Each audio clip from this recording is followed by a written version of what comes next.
Welcome to the Porn Reboot podcast, where you get practical tips to gaining control over your porn or sex addiction. We help ambitious men end their out-of-control sexual behavior with pornography, sex, and masturbation so that you can maximize your life, perform at your potential, and remain in control in the driver's seat, which is where you have to be in order to gain or maintain the success you want in life.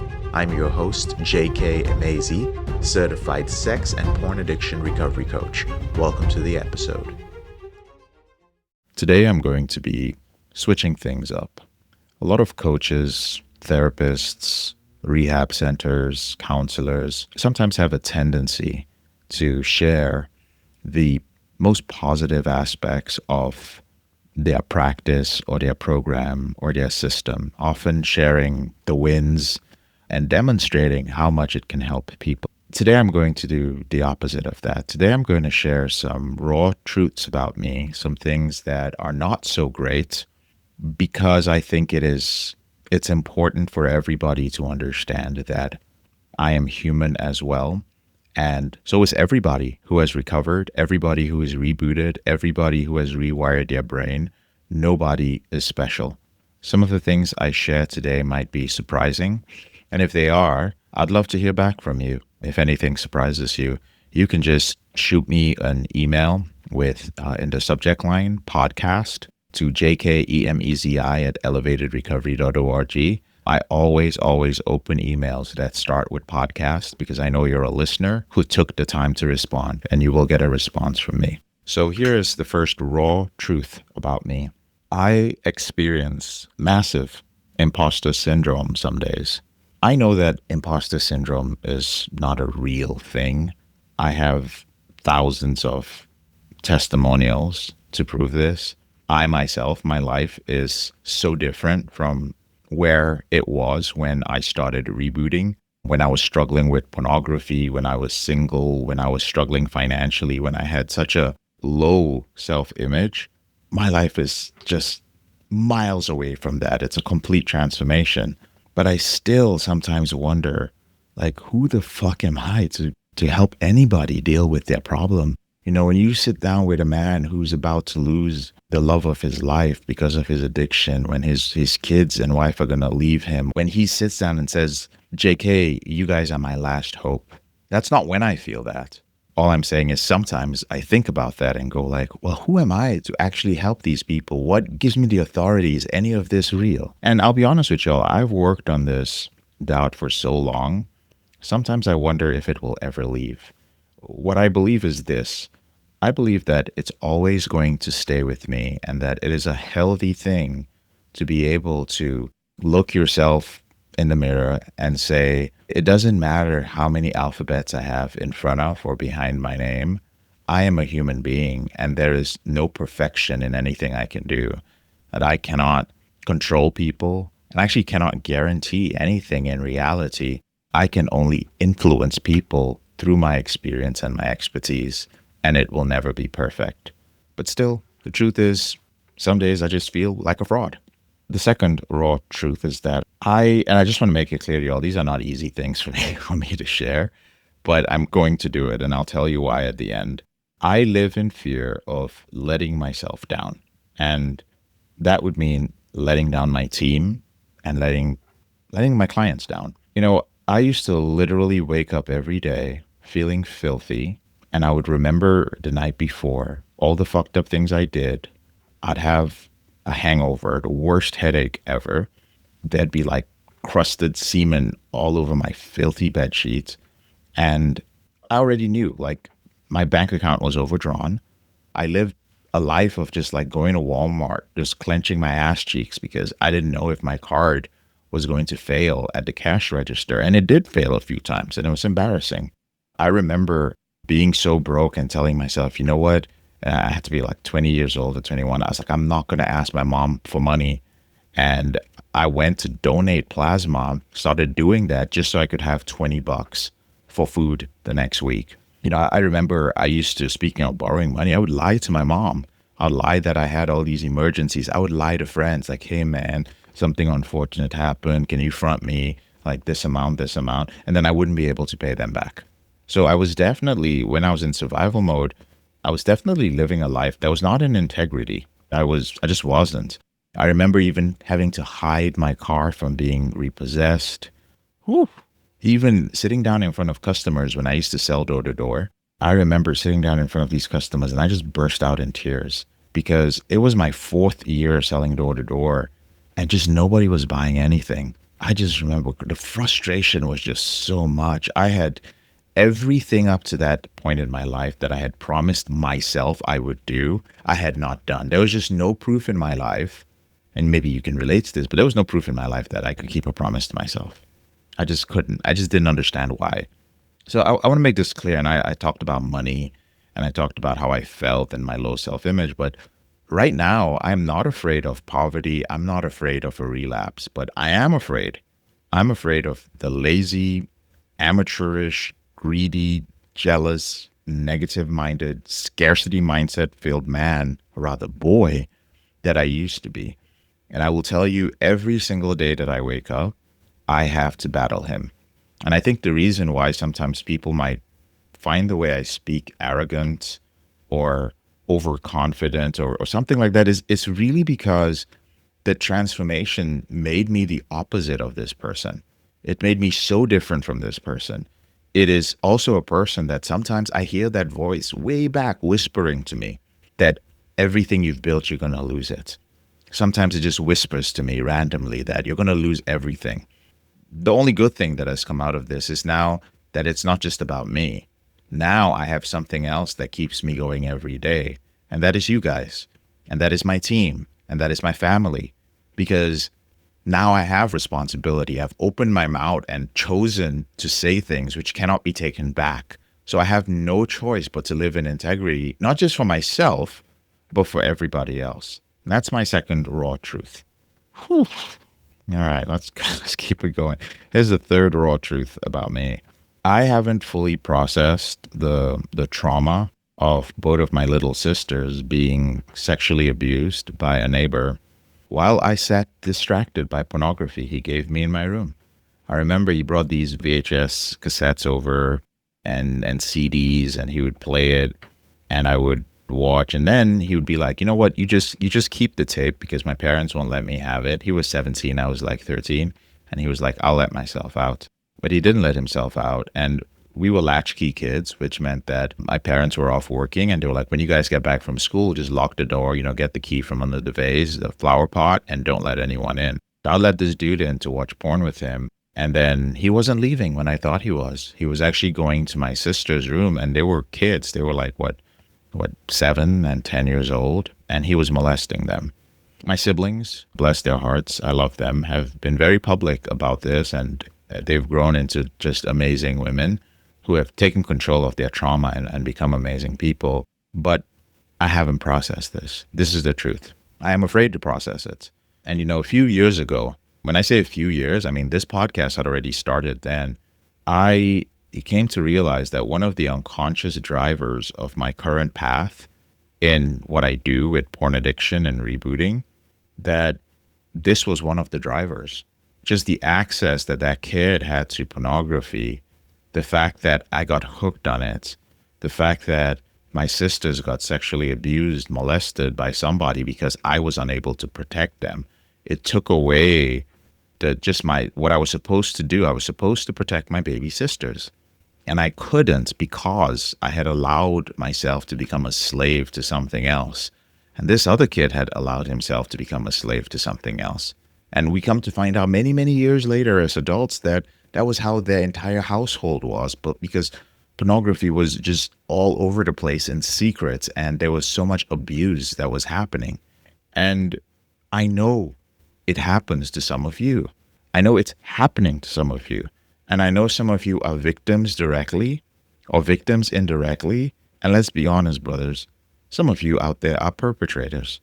Some of you have done things and have watched things being done to people. And you have masturbated to these things. And you have had these thoughts. I know that. I'm not judging you for those things because there's nothing I can do except influence you to change and let you know that you can be the opposite of that. So, a result of this is that I am overly protective of people who are close to me. My family now is my team, my close friends. And when I say I am protective, I mean that I have this, maybe it's an unresolved thing. I feel that because I wasn't able to protect my sisters and I was responsible for them, anybody that I am responsible for or anybody I lead, I will protect them from being hurt from other people. Like I will literally sue people who are trying to fuck with my team. Literally. Especially if it's unfair. Obviously, if my team member did something wrong, they have to pay the consequences. But I start to realize, man, you take the professional relationship, I take it too seriously, perhaps. I don't think it's a bad thing, but time will tell. Another side effect of this is that I get physically sick when I hear about child sexual abuse. Like I cannot watch rape or sexual assault scenes on TV. I just can't. Like I know it's being acted out. I get really uncomfortable. I just get very, very uncomfortable. I can't see it. And don't get me wrong, there was a time growing up that stuff would trigger me, and then I would go watch rape themed pornography, like stuff being acted out, and I would masturbate to it. But as I rebooted, that stuff just became uncomfortable. Not because it was going to lead to a slip or relapse, but just because I had reestablished values and I'd come in contact with my conscience. I knew who I was. The same can happen to you, where people being hurt in a very specific way was no longer fun. It's like many of us can watch violence movies where people are getting shot or the hero comes in and shoots a bunch of people. But let me tell you this, if you're sitting in your living room with your family and some hero, quote unquote, walks in with a gun and shoots to death everyone around you, then walks off living his hero life, you would never view any sort of violent movie in the same way again. Fortunately, many of us will never have to have that experience, but it does happen with sexual behavior, and that's what has happened to me. And I'll be honest with you, this doesn't even end well.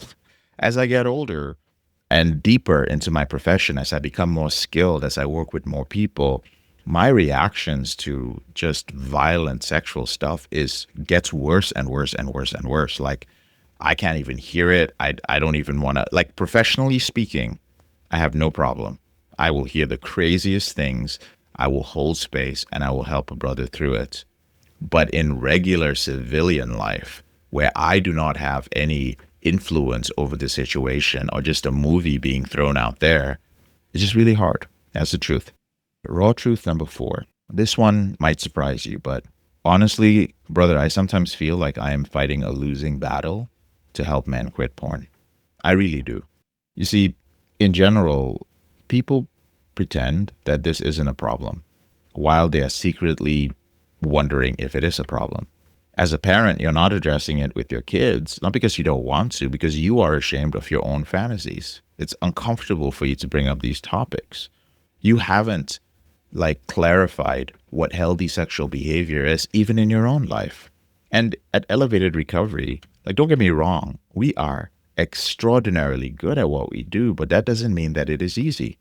We have conversations with close to 3,000 men every month. But I want to explain this to you. The men we're not soliciting them. This is just the number of men who reach out to us in the middle of the night when you're experiencing shame and guilt about this.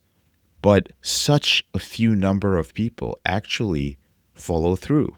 And it's not because we're not good at what we do. We are good at what we do. It's just that the forces on the other side of this, the fact that society normalizes it, the fear that it might not even be worth it to quit it in the long run, that fear of will there be anything else pleasurable? Maybe I can just be normal. Do I really have to quit this? I think normal is I just want to masturbate sometimes, and I don't want this to become a compulsive thing where I feel bad and my dick doesn't work. I have PIED. I'm hiding it from my wife. I just want to be free of all this BS. But when faced with the reality of letting it go, because it is such a part of us, it's our sexual behavior. It is hardwired into us. This is not heroin. This is not alcohol. We don't have this stuff flowing through our veins like we do with sex.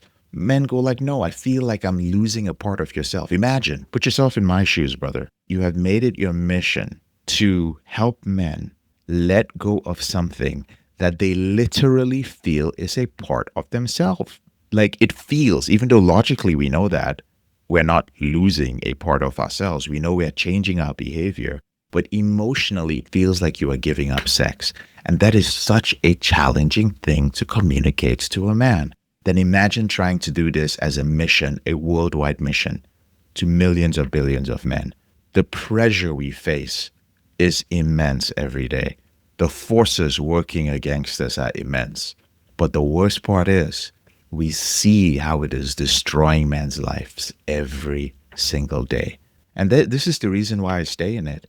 There are many easier things I could do. And I'm fortunate that I'm at an age and I put in the time and I made wise investments. And so financially, I'm not losing out doing this.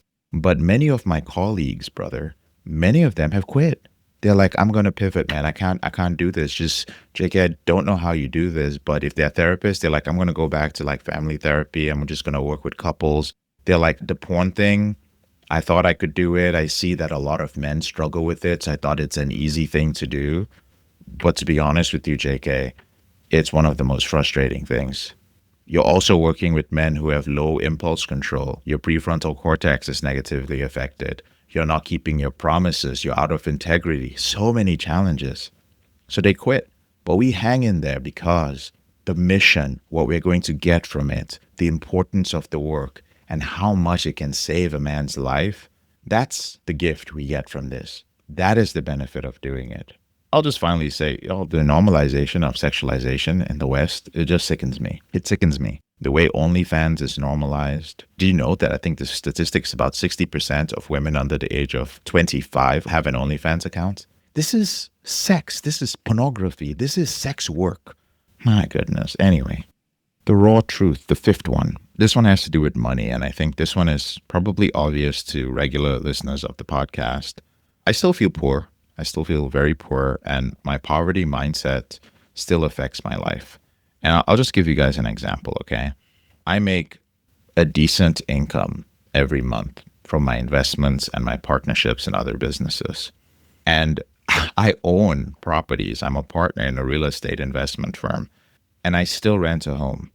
And the reason why is because I just don't feel deserving of a larger home. I just don't. I feel weird. I spent so many years just living in one bedrooms with my desk and chair and a mattress on the floor. And I did that well into my late 20s. In fact, there's still pictures out there of me running my organization with dozens and dozens of salespeople, making about about $260 a year, $260 a year, and still just in a sleeping bag. And I worked so hard because I was working from a place of fear that I never stopped and paused to build anything. Everything was about running away from poverty. So even when the money came in, I wasn't even appreciating it. It was just run away, run away, run away. If you stop, you're going to spend money. You're going to be broke. You're going to go into debt. So just work, work, work, work, work. And that's what I did. And again, at this point, I was in the later stages of my reboot. And I want you all to know that this goes to show that you could still control your behavior, but still be unhappy because you're busy running away from your behavior. One of the things we ask when it comes to defining your reboot is, are you moving towards a greater future? Is your definition moving you towards a greater future? Or are you simply running away from a relapse from the person you need to be?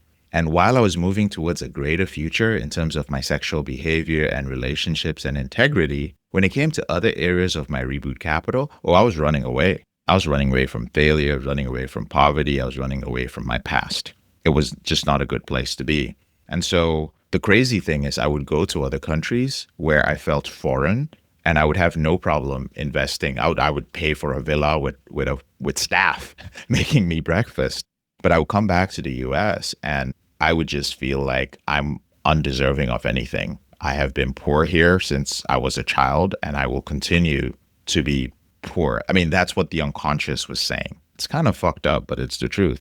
Even right now, like having a Porsche, which I recently sold, and a 2005 Camry, and enjoying both of those cars. But eventually I was just like, I like the 2005 Camry.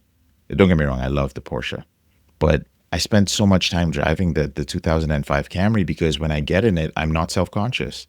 I'm not pulling up in a gas station worrying that somebody from the hood is going to do something to me. I'm not double checking to make sure I lock the car because somebody will go and I just pull up and leave the car, just go do my thing. And I mean, it's a 2005 Camry. Nobody looks at me twice. Nobody asks me questions. No, I just like that. So again, that's my way of processing it. And then finally, there was just a quick story. And this is where one of my friends helped me out.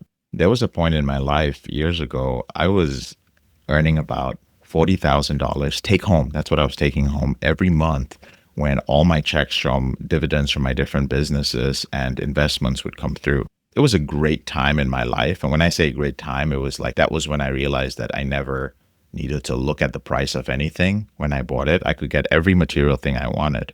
And I had about $300,000 sitting in the bank, but I was living in a $700 a month, 2-bedroom apartment. And you know what I was doing? I was bitching. I'd be shooting YouTube videos and I was bitching that the neighbors upstairs were like so loud about it. And it wasn't until her cousin came to visit us one day and his daughter needed to use our bathroom. They came to drop something else. And that was the first time I had people visit our home. And they held me in high esteem. They were like, oh, you work so much. You're just a hardworking guy. You take care of your family, all those things. And I was so ashamed to have them come into my place. I was so deeply ashamed that they looked at me in this way, yet I didn't want them to come into my place because I felt I lived in a shitty place. And then shortly after that, my friend was like, you need to step up your real estate investing game. And you cannot do this. You cannot be a real estate investor and then you live in the hood, not because you don't have the money to move out, but because you feel bad. Like that's fucked up. There's something wrong with that. And so I upgraded to a townhouse, still not buying my own place. So the truth is, I've spent more time running away from poverty than running towards wealth. I don't know who would relate to that. Next truth is about what we do this one's a tough one. Sometimes you don't want to know some things, but working with porn and sex addicts has taught me more than I wanted to know about monogamy and relationships. Some of the things I've learned, first of all, is that what you and I call monogamy is actually not monogamy. The reality is that true monogamy, the way it was originally defined, was literally designed for us to be with one person for the rest of our lives.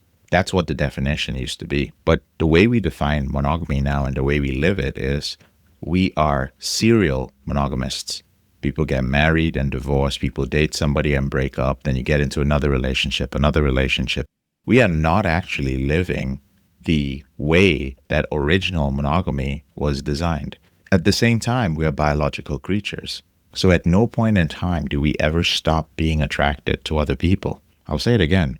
At no point in time do we stop being attracted to other people. If you are sitting there and your partner, your wife, is telling you that she doesn't have eyes for anybody else, she's lying to you.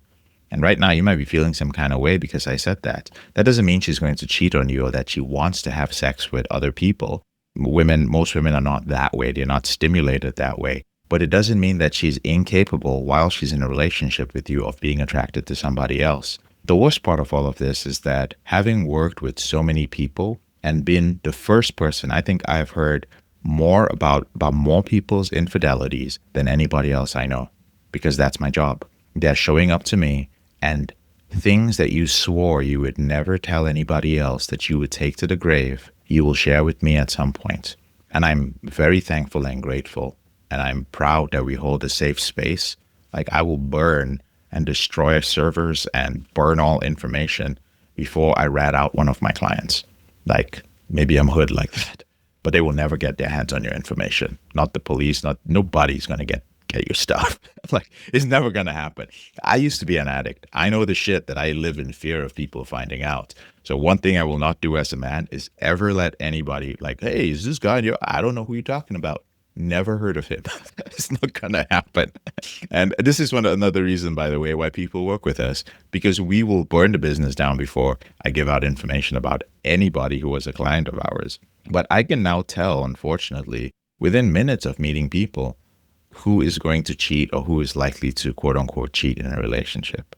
And unfortunately, I'm usually right. And most people in general have committed something that their partner what their spouse would consider to be what we call cheating. But many of them will never share it. They will die keeping that secret. So ignorance, it truly is bliss. Seventh raw truth.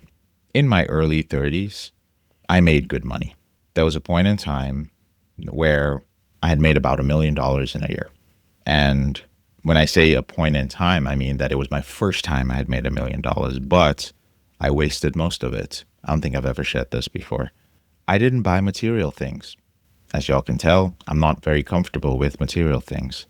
I actually spent most of that money, hundreds of thousands of dollars, on getting validation from other businesses that were bigger than mine. I would pay all these fancy consultants so much money to fix things and build things for us and give me advice on my other businesses as well, not because I needed their service, but deep down inside, I only realized this years later, it was because I needed their validation. I wasn't comfortable with having money, and I wasn't comfortable with making that amount of money because I just escaped poverty and I had this survivor's guilt. So it was almost as if there was a part of me that wanted to get rid of all that money I was making. And I felt that all these agencies and investment advisors would help me change my self-image. But all that happened was that they changed my overhead and made me lose a lot of money. And it took me many, many years to rebuild that. One of the only things I would say that I spent money on that was worth it were the people who were helping me directly with who I was. So the people who I invested in that taught me how to transform my thinking. So even though I had this deep poverty mindset, there were people who taught me how to bypass it so that I could become wealthy. And that did help. I did overcome some of those things that were in my way. It was the people who taught me how to be a better business person, better coach, better professional, better at connecting with people. I spent tens of thousands of coaching on those things. And I still spend tens of thousands on that every year.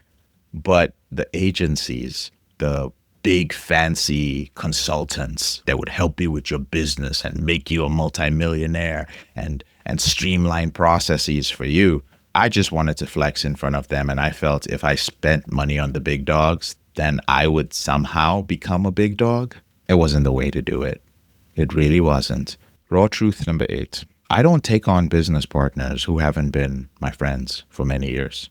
You know, for most of my life, my experience have been people judging me for how I speak, for being myself, for being confident. And this will happen to you too. As you reboot and you become more confident in yourself, more aware of what you like and don't like and what you will and will not do, you will start drawing hard boundaries. You will tell people no, like with no reason. No, why? I don't want to. You know it'll lead to relapse, but you don't need to give anybody a damn reason.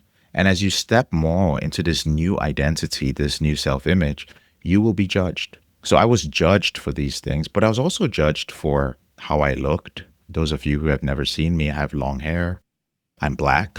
I don't speak with much of a filter.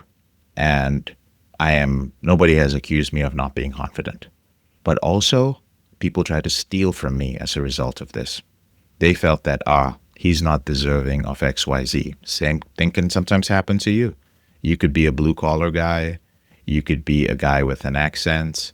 And people just don't think you should be a certain way. I've had clients who people judge them because they're not that well spoken and they're with a very beautiful, sophisticated woman. Their wife is a beautiful, highly educated woman, but they're a hardworking guy who made it in life, but people suddenly judge him and go like, I'm gonna take your shit. It's just weird.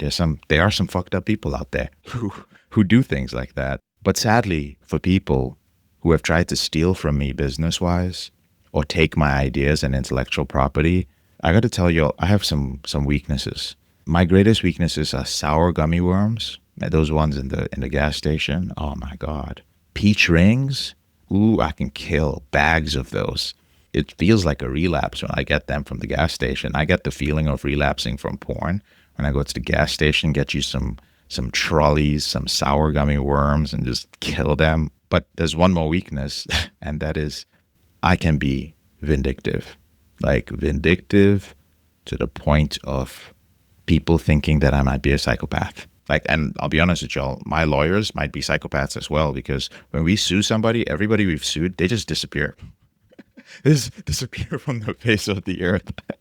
I think I'm just saying that figuratively. Honestly, they probably just block me. They're like, oh my God, I can't believe you came at me so hard. So just block me and I don't see them, but I think they disappear. So at the end of the day, I only partner with friends.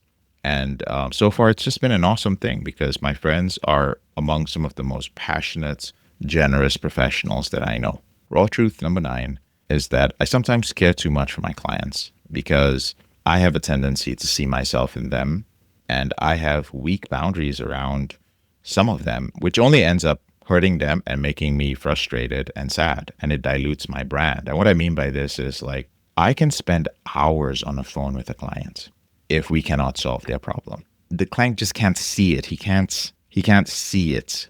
Like, he's in so much pain and I can see what it is. But when we do the work is deep work. And sometimes it can take 2-3 hours of just coaching. You ask them a question, they think, we write things down, we go back into the past, we open through their file. Like, this is serious work when we roll our sleeves up. And it takes time. Y'all know I'm outspoken about certain types of therapy. Like, the person puts the timer and they're like, get out of here in an hour. I can help men in 20 minutes. My calls are called Take 20s. In 20 minutes, I'll help you solve your problem. But sometimes we need to dive really deep, and that takes time. But the truth is that it also takes away from the professional relationship because sometimes it's not fair to other people. There are other people who may not have needed 20 minutes, but they wanted 45 minutes. They just wanted to feel heard a little bit more.